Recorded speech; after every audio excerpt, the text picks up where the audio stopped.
Close your eyes and imagine the smell of rain on morning earth, fresh brewed chai, blooming peonies in a well-tended garden. Can you see it? Almost taste it? We use our senses to create home, the place where we feel joy and belonging. In life's journey, what we think of as our home evolves. We build new homes from our dreams, sacrifices, and journeys of miles and years. And for Indianapolis immigrants, home goes by many names.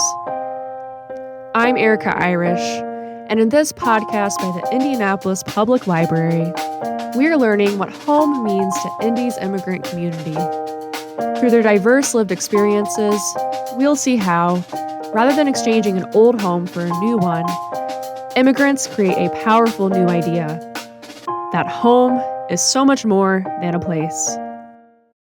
Hi, everyone. Thank you so much for joining us again for another episode of More Than a Place. It is my pleasure to welcome Maria Manalang to the podcast today. Hi, Maria. How are you? Fine, thank you. How are you? Doing wonderfully, living the dream, and I'm really excited to talk about your many interests. I know we get to talk about dancing today, acting, potentially a blizzard if we go there. Just from what little I know about your background, you've lived quite the interesting life. Would you like to introduce yourself to the listeners and explain a little bit about what you do here in Indy? Sure. So my name is Maria Manalang, and I have been in Indianapolis actually for 46 years. I immigrated from the Philippines in the middle of the blizzard in 1978. I didn't realize that was a blizzard. I thought that was a normal snowstorm. But currently, I work for the Global Village Welcome Center, the International Marketplace Coalition. I am a program manager. And I am also a respiratory therapist, a director of a respiratory therapy program in one of the long-term care facility. Excellent. And you've been a respiratory therapist for many years. How long has it been now? Yeah, I would say more than 30 years, although I took a 15-year break from the respiratory program, and I transitioned to sleep medicine for about 10 years. And then I took not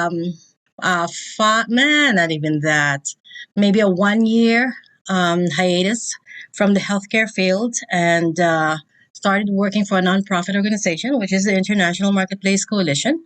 And went back working as a respiratory therapist when COVID came knocking at the door. And so I wanted to help the healthcare workers. And so that was my reintroduction to the healthcare field. Wow. That I tried to leave. Say quite the reintroduction, I'm sure. I mean, as a civilian, as somebody who hasn't worked in healthcare, you hear all the time about the stress that's on our healthcare workers because of the pandemic. So definitely see why that came back into your life. I'd love to describe, so many of our listeners are probably familiar with the Global Village, but I don't want to assume. Can you pitch the idea of the Global Village, what it represents, and a little bit more about what you specifically do there? Sure. So the organization is the International Marketplace Coalition. We kind of oversee about 2.5 square miles of the northwest side of Indianapolis. In the middle of this 2.5 square mile, a Global Village Welcome Center was opened with the idea that it's a place where everyone can belong. So in the 2.5 square miles, if you are an American, born in America, you're international in our eyes. And so the Global Village Welcome Center is actually what we describe it as a cultural museum. So anything that you see inside the museum comes from different countries. The only thing that we would purchase basically is a flag to represent a country. So let's say that you came from the Philippines, because that's where I'm from. We would buy the flag to add on to the row of flags that we have, because the whole idea that we want to represent the world, the virtue that I came into this building from the Philippines, I was welcomed here. And so you will see different pieces, artwork, figurines, dolls from all over the world. And these items was donated by the community. And some, of course, are travelers that started collecting items and they no longer want it or they're trying to downsize. So this is where you will see them. They're on display. And so we want everyone to know that we accept donations. 98% of what you see inside the building was donated to us.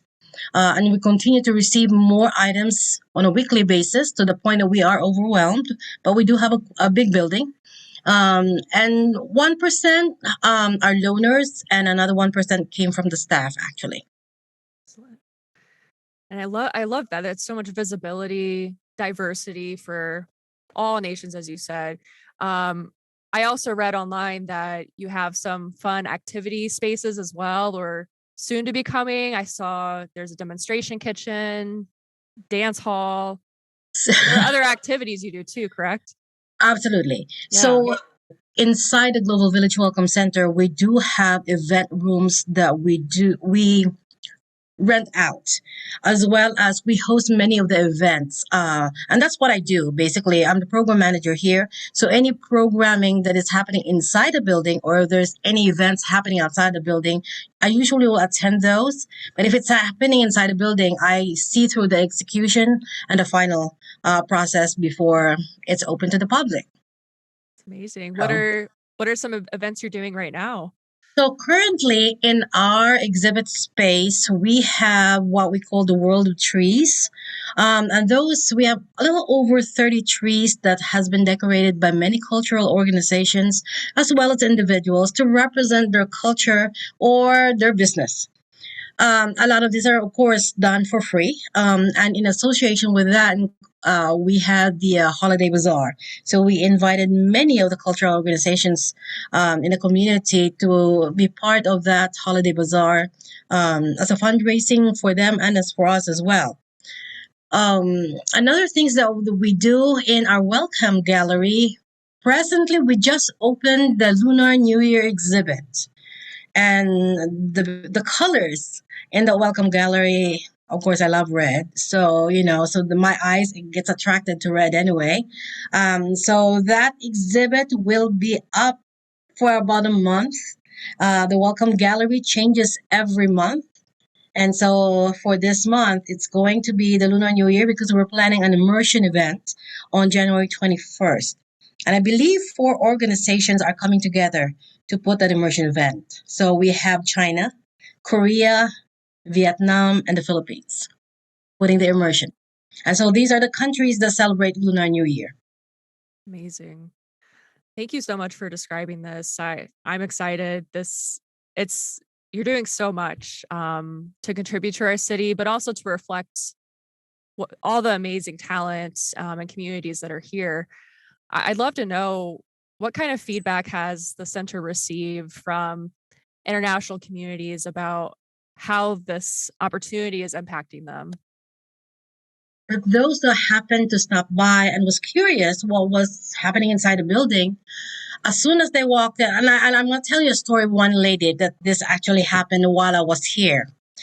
So she was from, I believe, Liberia. And at that time, we had an exhibit in the Welcome Gallery for Liberia. She walks in, and before she could even get in the door, what she saw from the glass window, she just stopped in her track and she goes, "Oh my God." I said, "Well, come on in. This is a welcoming place, so please come on in." She walks in and goes to the second door and she stops again in her track. And she goes, "Oh my God. Oh my God. Oh my God. Oh my God." And I said, "What's wrong?" She goes, "We needed this. This feels like home. We needed this." I said, "Well, please come on in and see the rest of the galleries." As she continued on, she was looking at the different galleries and she goes, "Oh my God, this is excellent. I feel like I belong here. Finally, I'm represented." Mm. So that's one of the few stories that we hear. One time, our curator happened to be at FedEx, and he met a gentleman from Haiti. And at that time, we had an exhibit for Haiti because the ambassador came and visited the Global Village during their exhibit. So the gentleman was having a difficult time. He goes, "Well, I just need a few copies of this item." So he says, "Well, just come over to the Global Village and I'll print a copy for you." Not knowing what he was walking into. As he walked in, the curator says his eyes just got big. And so he took him to the welcome gallery with the Haitian exhibit. And my coworker basically said tears were just rolling down his eyes. He goes, "I've never seen anything like this before." Mm. And so I think the common thread, the common word that people use when they come into Global Village is that finally I found a place where I feel like I belong. Mm. And so the whole idea of the welcoming of the Global Village Welcome Center is to create a place where people feel like they do belong. Because our goal is that we share our culture, we celebrate each other, we teach each other, and hopefully we learn from each other. And so that's really the idea. Now, a few items may or may not happen. We still have a lot of work to do here in the Global Village Welcome Center. So the dance studio, I would say we have put that in the back burner. However, because we do have 3 space that is available, we actually have one of the performing group as a resident performing group here. They practice here every Wednesday, and that's the Okinawa Yoyokai. They were having a difficult time, and they were thinking about dissolving the group because they couldn't find a space that they could afford. So we came up with a mutual agreement that they can use our space, but we want them to continue to do the work that they do in the community. And so far, they found success. And so they have a great asset to what we are doing here. And so I believe they are part of the Lunar New Year as well. So exciting and powerful testimony from the people who have visited, as you shared. What does it feel like to work there, and to see the impact on people since you yourself migrated from the Philippines to Indianapolis? What is the impact on you personally? Well, I have been in this country for 46 years, and I remember when Indianapolis was called Naptown. I tried to leave Indianapolis, believe it or not. And I actually moved to Montana because at the time I was working at the VA and I could move around anywhere in the United States because I worked for the VA. I ended up in Montana at this time. And when I came back to Indianapolis, and that was for less than a year, I developed anxiety when I was seeing things happening in Indianapolis. I would look at my Facebook and I'm like, "Oh my God, things are happening in the city. I only left just about a year ago. What happened?" And so to work here, to meet so many people all over the world, and that's something that I probably would not have the opportunity to do, which is, I have friends from Nigeria. I have friends from Ghana. I have friends from Mexico. To have that network that I call friends, for me, I had traveled the world, but to actually have those people in my life on a day-to-day basis and to meet them and say, I do have friends all over the world. To me, it's been not only an inspiration, but an evolving of self-awareness, of self-discovery, basically. And just to quote St. Augustine, if you haven't traveled the world, you've only read a page in a book. And I found that truly, that's really true for me. So this place had offered me the opportunity not only to experience other people's culture, but also to have a conversation with them. And there is really truth in saying that our differences are not that different. We may look different, but a lot of the things that we experience are really quite common. And just because sometimes we're so secluded in our own world, we think, oh, we only have this problem. And having the experience of knowing many cultures now, I'm like, no, not really. That culture is also having the same problem. They just call it different. And it just looks different, but it's the same problem.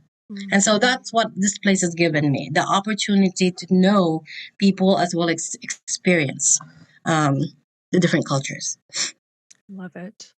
And I love your focus on the complexity of these topics, right? I feel like in popular culture, we like to simplify things quite a bit. And that's exactly why we wanted to do this podcast. We tend to think of home as a specific place, but really it's a collection of experiences of all the people you meet. So that's very in line with kind of where we're taking this. I would love to ask you some questions about your journey, and kind of where your head is today, when you think about home and what that means to you. So as we've mentioned, you grew up in the Philippines. What do you remember about that time? So I have spent more time here in the US. I grew up here in the US. I came to the United States when I was 13 years old. And I didn't really know my culture very well. That I can say. So when I was younger, I had a sickly sister.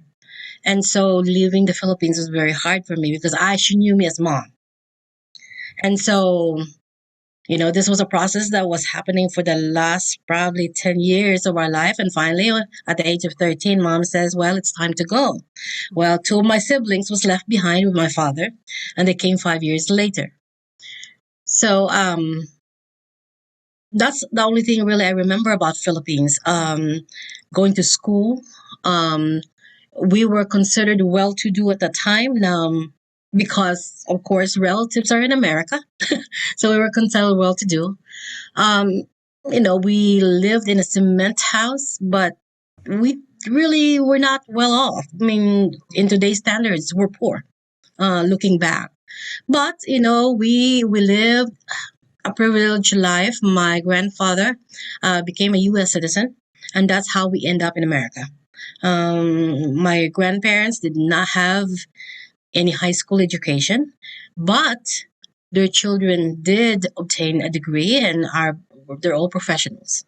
And so when we immigrated to the United States, it was basically impressed upon us children that education is very important.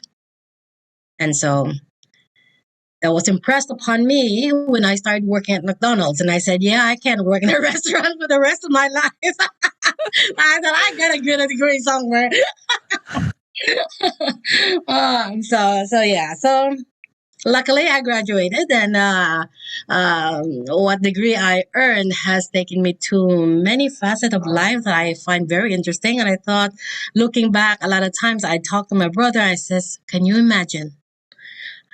I almost did not graduate college, and look at where I have been today. I would never have thought that I would be a director of this, a program manager of that I would receive the recognitions that I've received.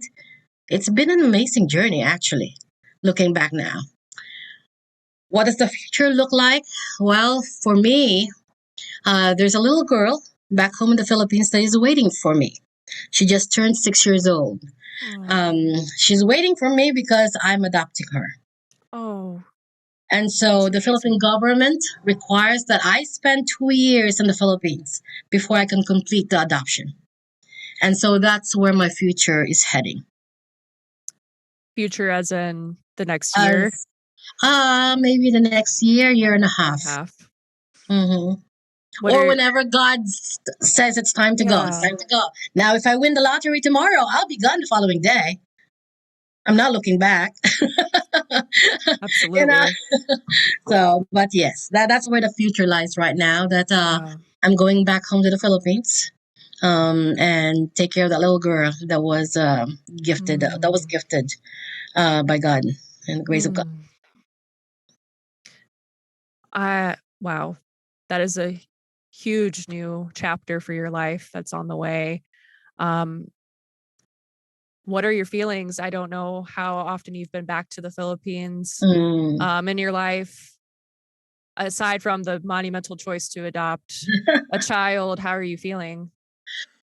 Um, for a long time, I said, gosh, now that my life is starting to kind of come and I'm getting this, I was in a place where I wanted to be.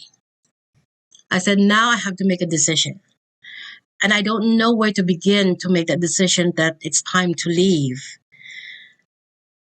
When, when I turned 50, I started living a life of surrender because there were so many things that was happening in my life. And I finally said, God, I don't know what to do. And so from here on out, whatever happens to me, it is your direction, is the plan that you have planned forth. And so when it's time to go home, I know you're going to let me know. And so 6 months ago, the feeling was so strong, especially when the little girl started calling me and says, Mommy, when are you coming home? And so I said, well, look, the call is here. And so 6 months ago, I made a decision that said that it is time. It is time. So, we just have to work it out that all the bills are paid and there's enough funds available that if I don't work for the next 2 years, so we'll be okay. And so my husband was agreeable to that. And so, for us right now, that little girl is the most important thing in our life. So I'm doing this late in life, which is prioritizing my family. But it's also a time where I can actually rest my body because I have been working since I was 15 years old, sometimes 2 to 3 jobs.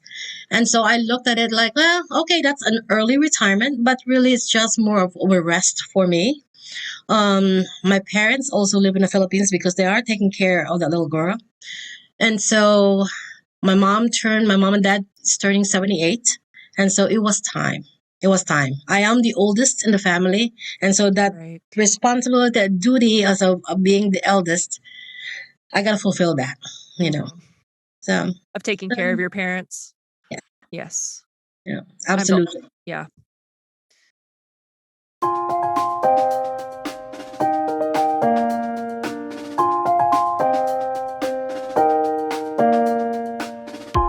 More Than a Place is made possible by the Indianapolis Foundation Library Fund through a grant to the Indianapolis Public Library Foundation.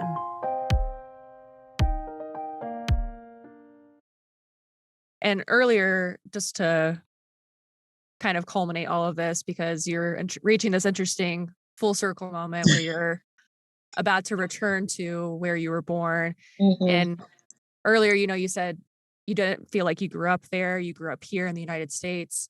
I read in the feature article that the Global Village posted about you that you began to discover your heritage a lot through Filipino dance. Yes. When did that enter your life? And can you talk about that process of kind of discovering that heritage through art? Oh, absolutely. I would say that happened probably in the early or mid 80s. So when I was young, just like most Filipinos, art is part of our life. In school, we have, performing arts, dance, stage, public speaking. And I was never into that, or I was never accepted to be one of those public speaking person or dancing because I was always heavy. In the Filipino standard, okay? They always considered me heavy, so they thought, no, we want somebody skinny. So after all of that, I said, well, okay, that's fine. I knew I have the gift of dance. I just didn't know how to put it out there in my way where I can be aggressive and say, I want to dance. I want to do this. So I was learning the hula dance at that time. And when after many rejection, I was told, no, we don't want you because you're too heavy. I made a promise to myself. I said, one day, I will be dancing Philippine folk dance. But I was also be teaching Philippine folk dance. And so when we came to the United States, um, one of the Filipino instructor that taught Philippine folk dance came to my mom and said, "Hey, I want your daughter to do this dance called binasuan, which is a dance where you put a glass in the palm of your hands, in each palm of the hands, and on top of your head." I told my mom, I says, "Well, okay, I guess I can do that." And so I said, "Well, I'll give it a try." Well, the interesting thing was, I was at college at that time, and there was a dance company called the Moving Company. Hmm. And so that's where I started basically learning the other uh, dances like the ballet. Even though I had a small background of it, we went into the contemporary dance, ballet, jazz, any form of dance, basically. So for the entire time I was in college, I was involved with the moving company. So there was another teacher there who started a Susurrus dance company, and I was one of the original dancers. I became a choreographer for the dance company later on in life. Later on, as I was leaving, when I was about to graduate, and actually I was still dancing with them after graduation because I just thought I found my home basically. And so when I started learning the Philippine folk dance, I said, I really like this. It kind of brought me back to my childhood and says, maybe I need to refocus my direction. I love ballet. I love the other form of dancing. However, I just didn't feel like it was for me.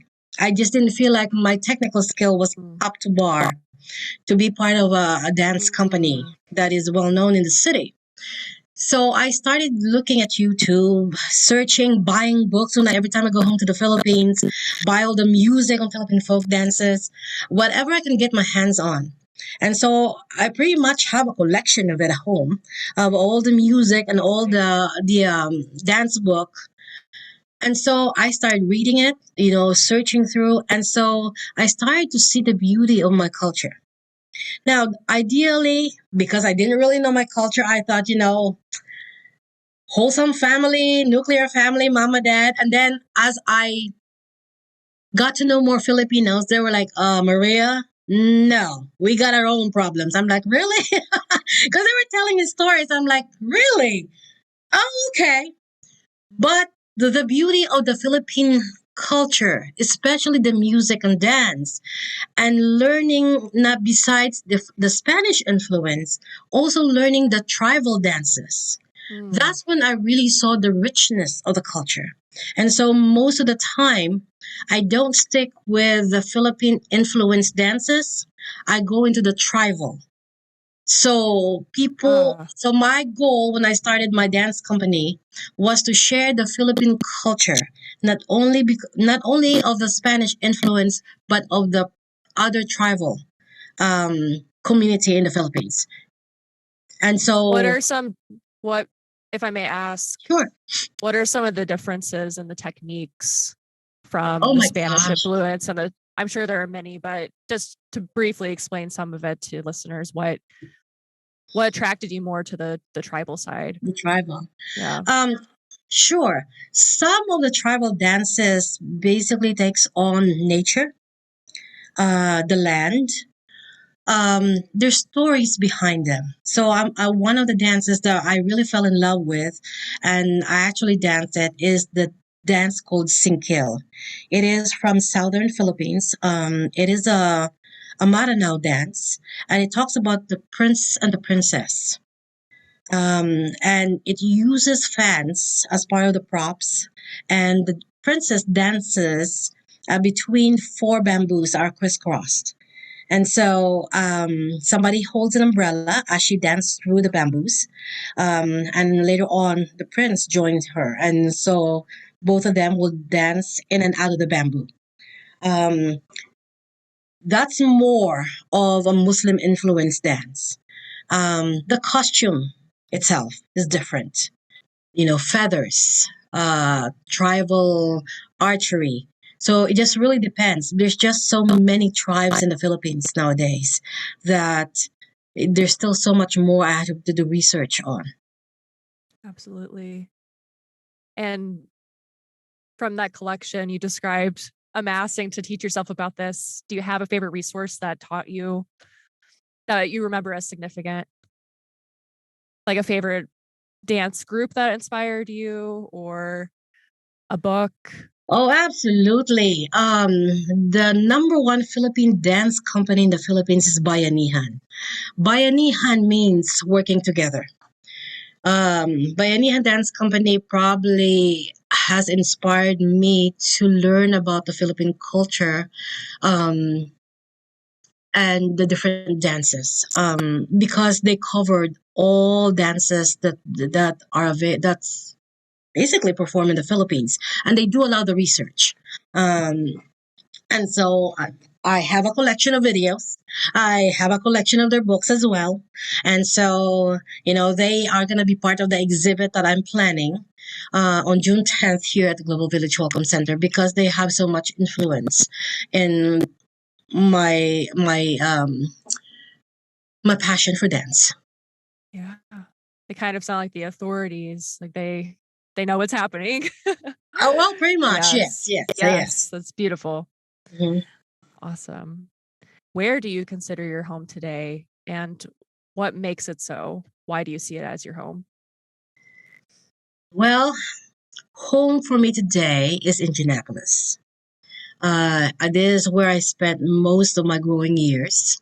Um, this is where I've had a house for many years. It is where my husband is at. Um, so it's yeah, Indianapolis is home. I missed Indianapolis actually when I left Indianapolis. And so when I came back after leaving Indianapolis for a little over a year, or less than a year actually, I told my husband, this is home base. We'll travel the world, but we'll always come back home to Indianapolis. And Indianapolis, it's a large city. Where in the city do you live? What's your neighborhood? Oh, so we are actually on the southeast side, right across Beach Yeah. Grove. Um, and I end up on that side of town because my brother built his home. And he says, well, you're living in an apartment. Why don't you come and live with us? I said, well, okay. So when he decided he no longer wanted his house, he goes, it's yours. I said, well, okay.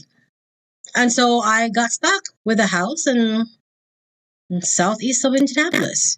And I really like that area anyway because it still has that small hometown feeling, Absolutely. especially going toward Greenwood. And so, Yes. yeah, It's almost rural, but still close to everything. Yeah, exactly. absolutely. So, okay, so Indianapolis is home for you after all these years, after living on the southeast side. What does the word home represent to you? What feelings, ideas? Like if you had to describe what home means to somebody else, what would you say? Uh, for me, home is where I can be myself, where I feel safe, where I belong. It's where my family is at. The feeling of I'm free to do whatever I want in this space, where my items, my belongings are, that's home. So yeah, that's basically how home feels to me now. If you ask me, so you're going home to the Philippines? Yes, that's also home because it's my birthplace, and so that will always be home. But the feelings are different. Um, and I think when I do end up going home to the Philippines, that home may not be as complete as home here because my husband will be staying here while I go take care of the 6-year-old. So that will be an interesting question to ask me after 2 years living in the Philippines. For What is sure. home? Because that's two different dynamics basically going on. For me, the home is right now because I am with my husband in this home. This is home. This is where I belong. That's my family. Mm. What kind of food or drink feels like home to you? Oh, gosh. One food that always reminds me of home is actually a dessert. It's called halo halo. In translation, it's called mix mix. Yes, Have you had halo halo? I have. Okay. So even when I go back home to the Philippines, forget about the rest of the food. Give me halo halo. So my mom already know. Yeah, I know what you want. So you don't even have to say anything. But so halo halo and Chicago is the closest I can find good halo halo. So there are other restaurants in the area that serve Filipino food. But they just don't make the right halo halo for me. They don't have the texture, the mix of ingredients. It just doesn't taste the same. What's the Until I go to- perfect halo It's halo? perfect. Yeah. What are the Um, perfect textures, flavors? so a lot of ice, first of all. Having the ube ice cream. Yes. Having the leche flan. In it, coconut, candied banana, the little pearls that they call it. They call it sagu. I don't know how to translate that in English. Um, there are so many different versions, but just those basic ingredients is enough for me.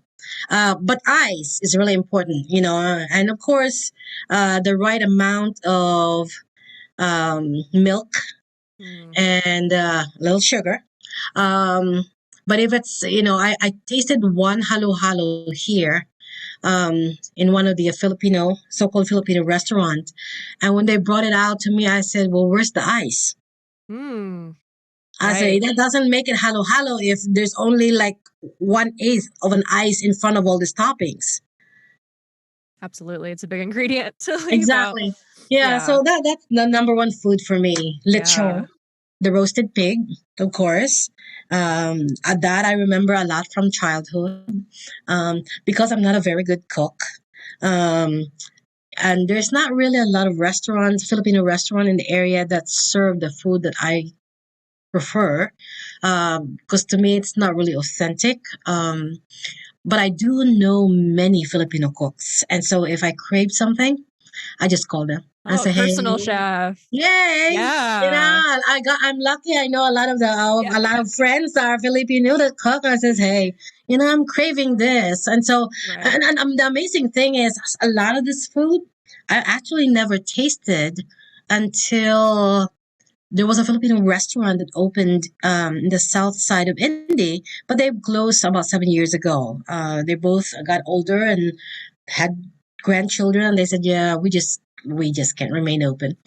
And so a lot of the food I was introduced to, and so when we started going to Chicago and we tried a different Filipino restaurant, I really tasted food. So every time I go home now, we just automatically go to the mall because they have many food stalls that has food from all parts of the Philippines that you can taste Mm, in the mall. And so that's and it's beautiful. cheap. It's Yeah. cheap. And so, Even better. so those food from childhood that I used to hate, I crave them now. Mm. Yeah. So yeah. Yeah, thank you. To go back to halo halo, sakura. Yeah. Sakura, I know. I just want to eat some now. It sounds so refreshing. Um, although I probably haven't had good halo halo is what it sounds like. So I'll have to ask you where to get some. Well, if you happen to go to Chicago and you go to Jollibee's, Jollibees. yes, Okay. Jollibee is a That's the one. Filipino restaurant like a McDonald's. Oh, so fast food. Fast food. Okay. They serve halo halo, which is close to what I like. My favorite halo halo is from Chowking. It's one of the franchise restaurant in the Philippines. So that to me, they have the best halo halo. So what the Jollibee makes halo halo close to the flavor of Chowking. That's awesome.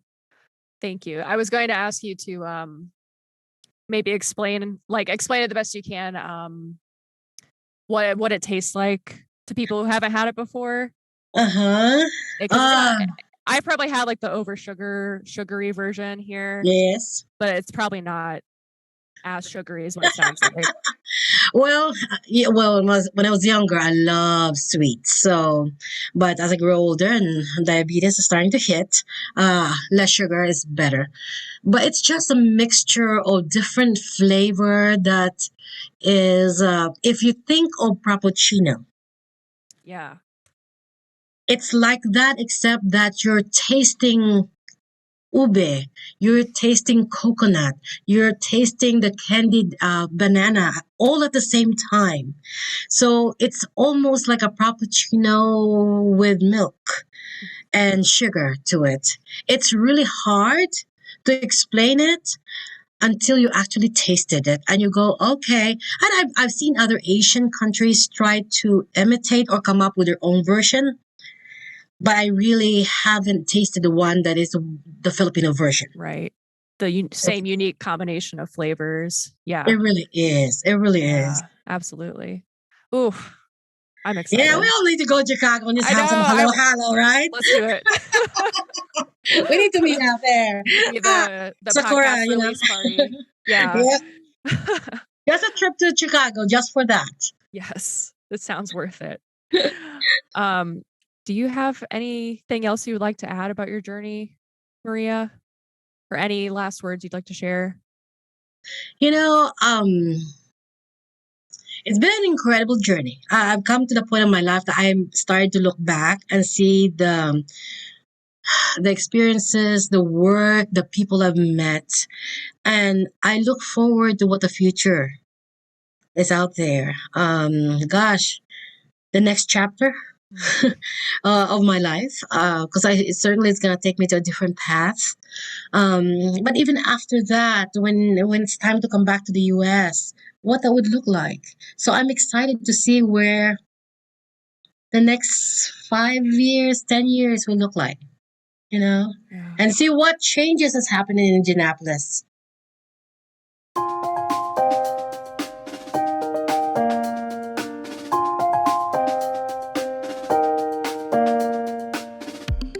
Hi again, everyone. It's Erica, and you're listening to More Than a Place, a podcast by the Indianapolis Public Library, produced in partnership with Kendall Antron of the Made in Indy podcast. We couldn't tell the unforgettable stories of our community without your support. Thank you for spending your valuable time with us. To learn more about Indy immigrant leaders like Maria, visit IndyPL.org/morethan-a-place. Thanks for supporting.